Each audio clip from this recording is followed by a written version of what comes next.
Hello everyone and welcome to another tutorial. My name is Matthew and today we'll be going over file reading but using buffered reader and JFrame, which I have never covered. So the good thing about JFrame is that it creates a much nicer way to do things such as clicking buttons, adding input, seeing stuff much nicer. So just like your file explorer where you have files and you can click on them, or there's buttons at the top, um, and you can do things with them. JFrame allows you to do things like that. It allows you to add buttons and text fields, text areas, labels, um, all those things.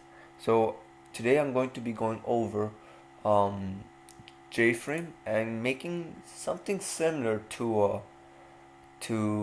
your file explorer, but the difference is that you're going to have to always put in your file. You can click on those properties or those files and see them drop down, stuff like that. So let's get started. So the first thing we're going to need to do is we're going to need to import a couple of things. um, we're going to need to import java x.swing, and this is dot asterisk, and that's going to import all of the swing classes, which is what is used for the JFrame pretty much. Next we're going to need to import java.io dot buffered reader, and I misspelled that. java.io dot buffered reader. Okay, we're also going to need file reader, so we can just copy that and put file, and pretty much copy the same thing except in here file. And there's some other stuff that we're gonna need, but we can always add that in later. So when you make a JFrame, to make things easier for yourself, you don't want to create a JFrame in your main method. Remember, the main method just puts things together for you, right, from other classes. So we're not going to touch the main method here um, until at the end where we start to put everything together. So let's make a new class. I'm just going to call it frame. You can call it whatever you want. I'm just calling it this because when we make a new frame, hence the name, is going to make it easier for us to actually understand what everything does and what this frame is gonna do. So we need to add an action listener, and what that does is action listener, and we're getting an error because we need to import it. What an action listener does is it allows you to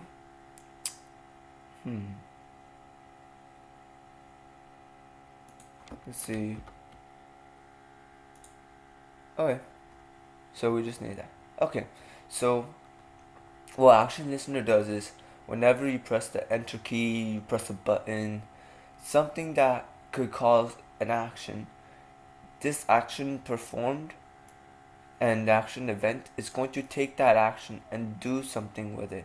And you can obviously say, okay, what was the action that was performed, what was clicked, if it was a button that was clicked, what was clicked, what was the name of it, so on and so forth, and you can do different things with it.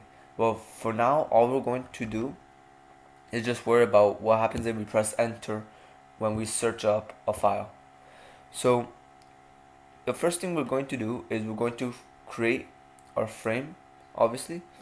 So we're going to do our constructor public frame. Remember, constructors take the name of the class. So JFrame, how obvious is that?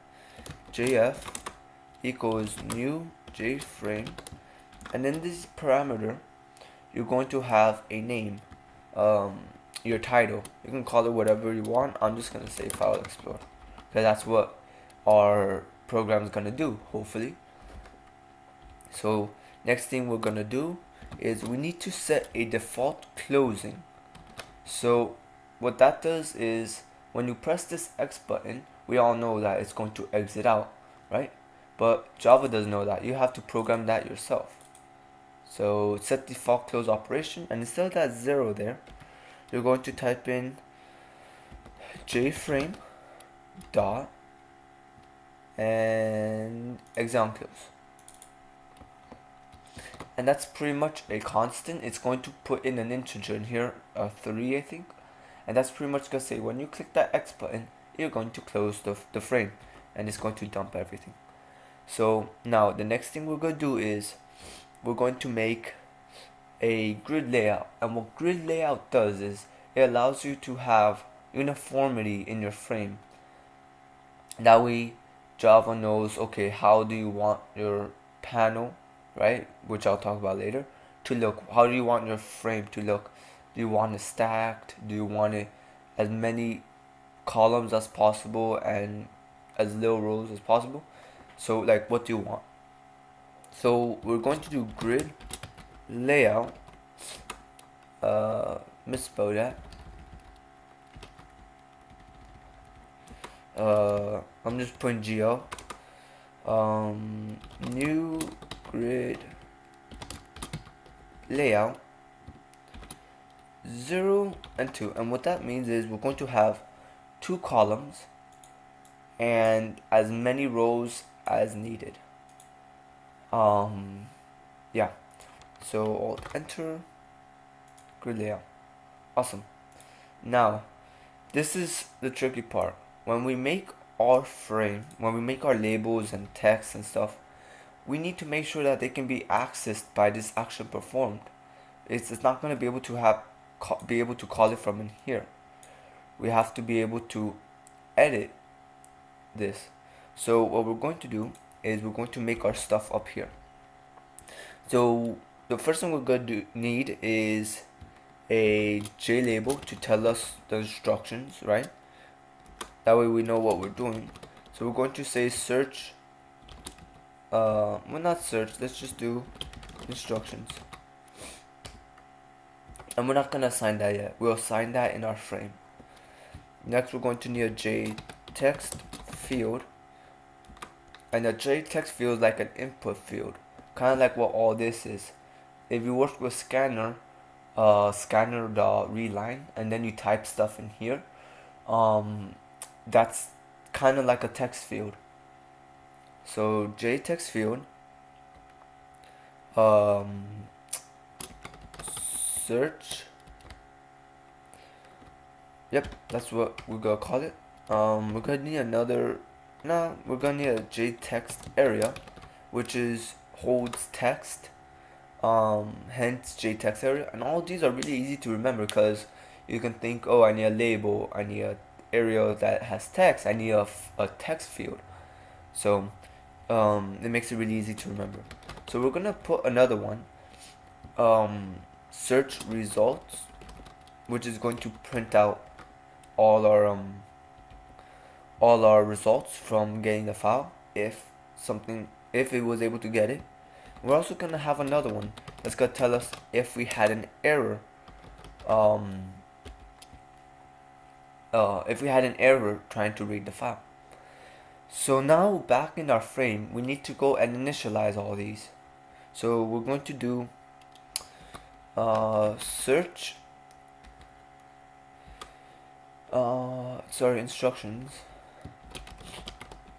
instructions equals new JLabel. We're gonna write our instructions. Search file, name, I guess. Search file, denote each file child with backspace, with the double lines,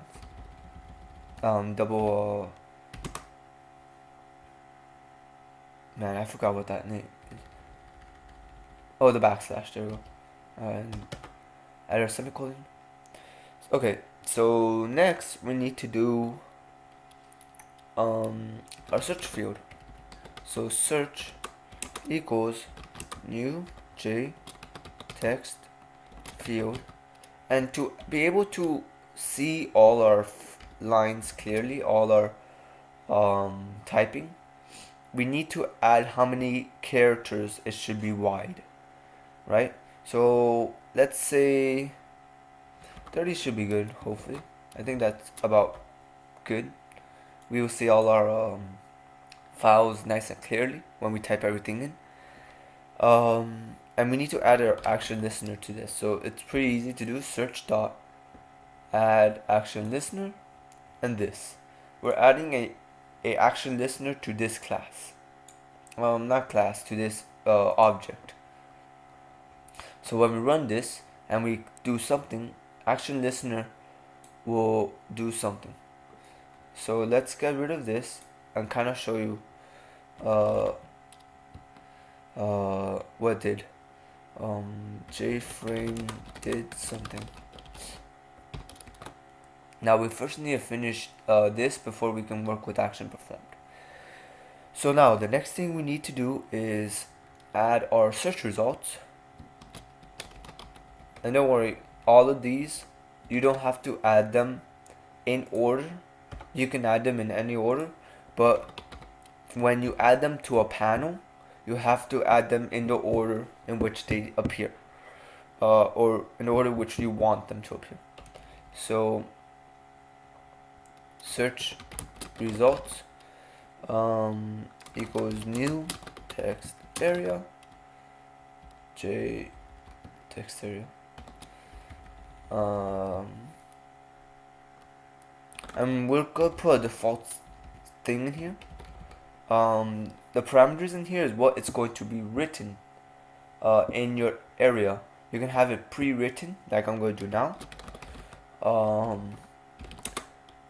or you can set them later on, which is what we're going to do. But for now, we're going to put in here what that field is going to do. So the results will show here. Okay, and what we're also going to do is, because we don't want people to write in this text area, we're going to set the we're going to see if it should be editable or not, and we obviously don't want it to be editable, so we're going to set it to false. And we're pretty much going to do the exact same thing but with error. Error equals new J text area. Any errors will show here. Semicolon, and we're gonna do the same thing. Search results dot set editable to false. Now here comes the fun part, adding all of these things to your JFrame. Normally you can add them just to your JFrame, but what people like to do is they like to put them in panels, which is like a container. It holds all the things nicely. That way you can move panels around and stuff like that. So what we're going to do is we're going to make a new panel called JPanel. And if you're wondering why we didn't put it at the top, it's because we're not going to edit our JPanel directly. We're going to just have initialized it once, and that's it. We're not going to need to call it from anywhere else. So we're going to do JPanel panel equals new JPanel, and now we're going to add that layout, that grid layout, JPanel dot add not add set layout to GL. Now you can have as many columns as you like. I just have that 2, so that way it's not that huge, but you can put 3, 4, 5, whatever. Once all those columns are set, they're all going to equal the same size, by the way, so you have to be wary of that. So set layout JPanel dot add. So now this is where we're going to start adding stuff. So we're first going to need to add our instructions. We're going to copy, and that's good. So instructions, search. We're going to need error. We want it on the left side. And then finally our search results. And I just noticed here that it shouldn't be search results, it should be error. So last thing we need to do is to make sure that we can see everything. We need to make sure that we have to add the panel to the JFrame and make the JFrame visible. I know that kind of doesn't make any sense, but what it means is that sometimes you don't want your JFrame to be visible, you want some other frame to be visible.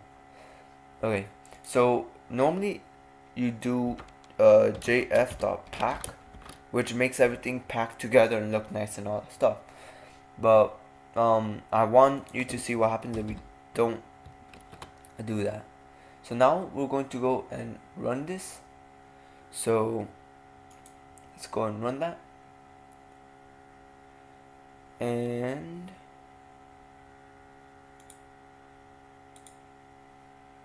oh, fail. I forgot to go up into my main and create it. So let's do frame f equals new frame. Save and run it. And you aren't going to see anything pretty much because on my other screen here it's really small. It's just a Java symbol.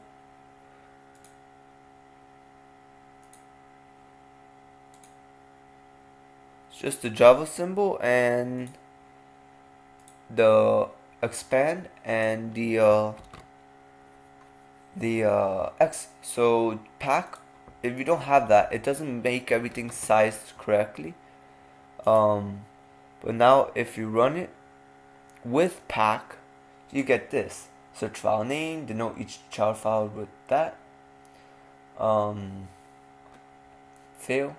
I need to add one, and then one more. Okay, so when you type stuff in, any errors will show here and results will show here. So you see how everything was all nice and uniform.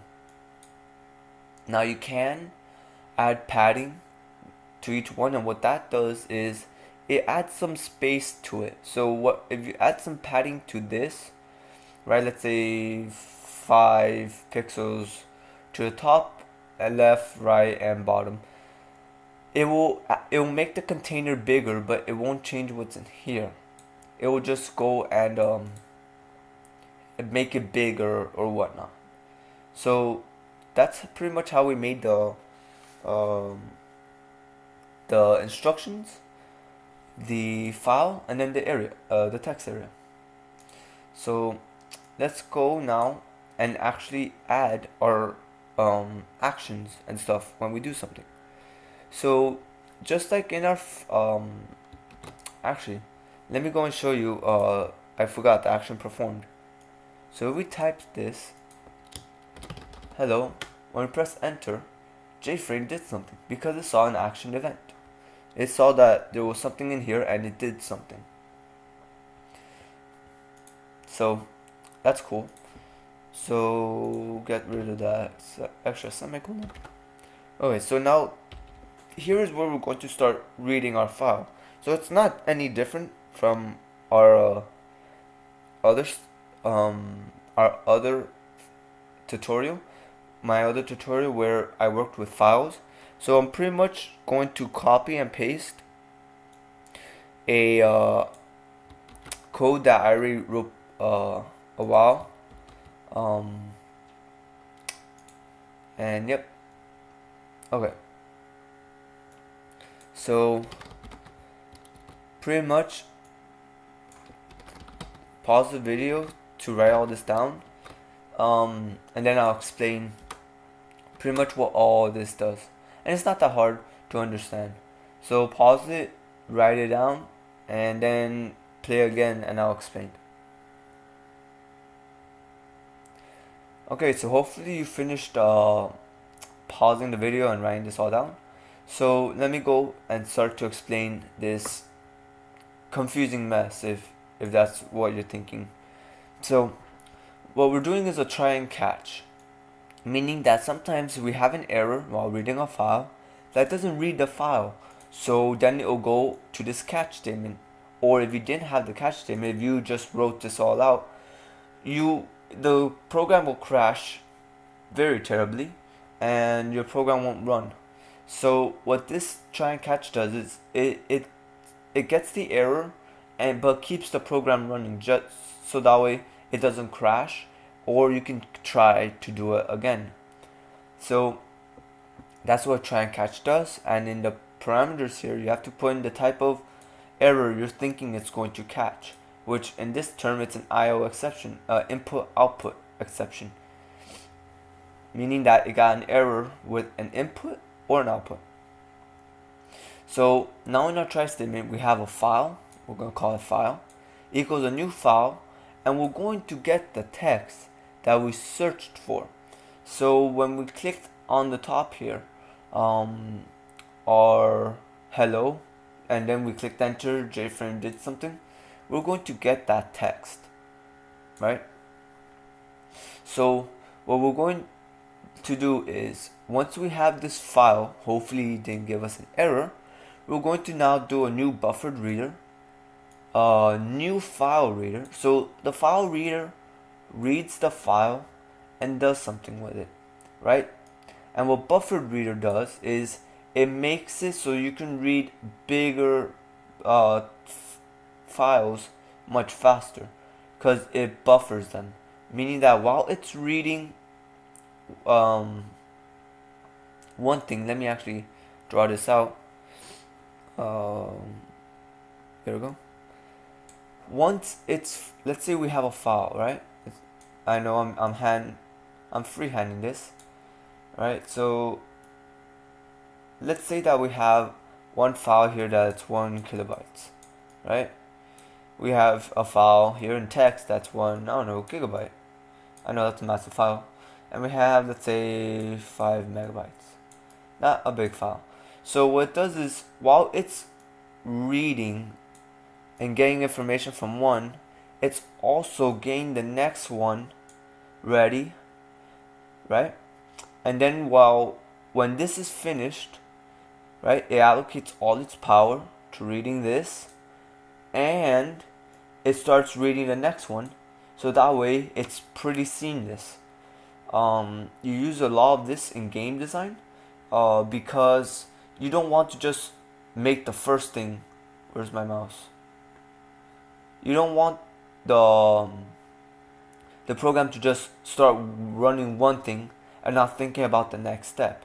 You need to work on the next step so that way when it gets there, you have it's not laggy. It's not waiting to do this. It's already have been working on this and is ready to present it when it needs to get there. So that's pretty much what buffered reader does. It gets that file and starts being ready to read it. Right? So we're going to do buffered reader PW. I don't know why I put PW, I just put it there. So now we need a string temporary variable to change our search results, right? So what it's going to do is, while temp1, we're going to equal it to the buffered reader. Actually, let me just do BF, best friend. BF dot read line, right? So it's going to read the line and see if it's equal to null or not, right? So it's actually comparing text temp1, not BF dot read line. So if temp1 does not equal null, we're going to search result.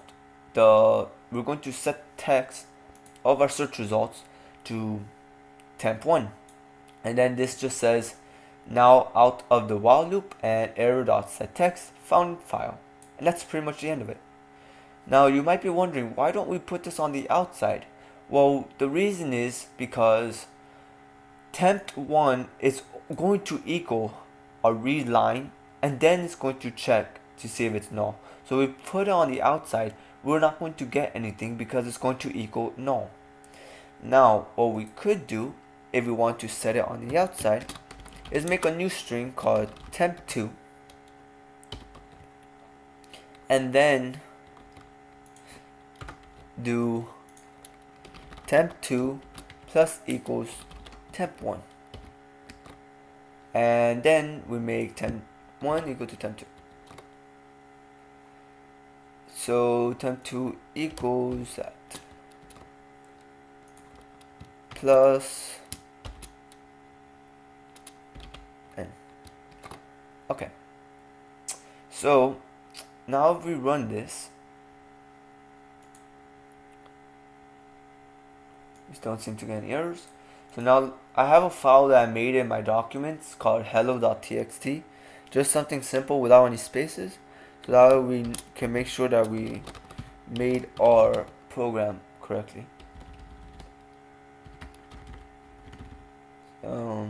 Documents, and then hello.txt. So it found the file and it said hello there.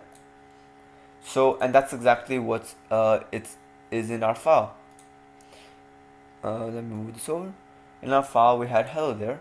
Now let's do how are you?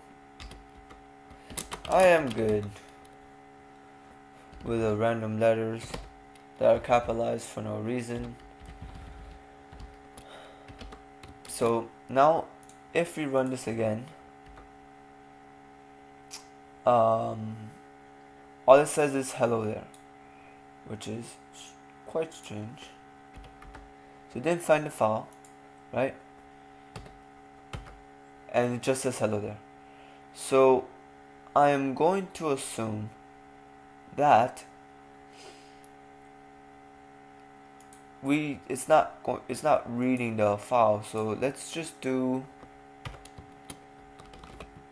dot and then temp2 and see what outputs when we run this. So let's exit this out, run it again, and see what happens. So back. I know this takes forever to type out, so that's why you should copy and paste it. Documents, and then hello.txt. Okay, so when we run this, it says hello there, how are you? I'm good. And the reason why it's not seeing that is because it's not updating the frame, the size of the window of the text area, so you can see everything. So to do that, to set the size of the text area,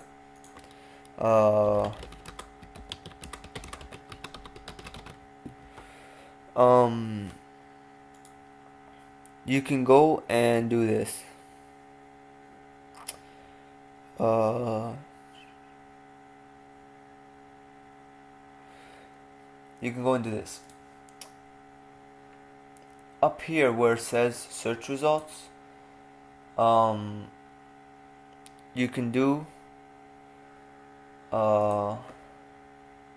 I'm pretty sure you can put in the amount of rows and the amount of columns you want. Okay, that doesn't give us an error, so hopefully we did something right. Okay, so let's run this again. Hopefully we don't get any errors. Okay, awesome. So it does work. So whenever there's results will show here, but you see how bigger this is, because what grid layout does is if one of the panels grows bigger, they're all going to be bigger. So if you make this smaller, you see how everything else kind of gets smaller as well ish, and this everything gets just as big. So now we type in here Whoops.